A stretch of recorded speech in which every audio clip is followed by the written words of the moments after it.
ស្រណោះសំឡេងបៃពកលើកយកប្រគំផ្សំនឹងសំដីច្រៀងណា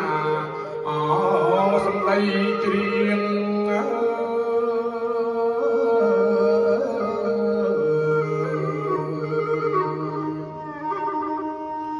លោកកាបត់ជ្រងនិមន្តយាព្រះគុណម្ចាស់ថ្លៃ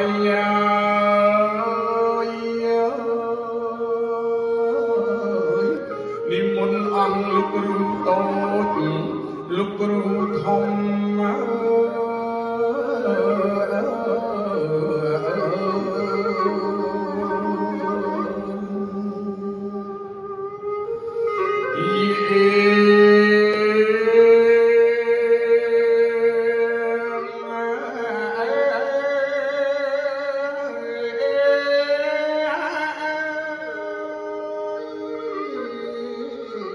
សូមយាងព្រះបារមីសម្ដេចព្រះមេតបព្រះគុណណា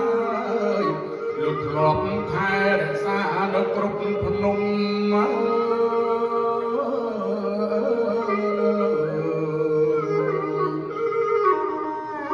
លោកសូមយាងអស់ទេវតារក្សាព្រះភូមិសូមយាងព្រះបារមីម្ចាស់ថ្លៃអញ្ជើញមកជួបជុំទទួលខ្សែផ្សាយក្រយ៉ា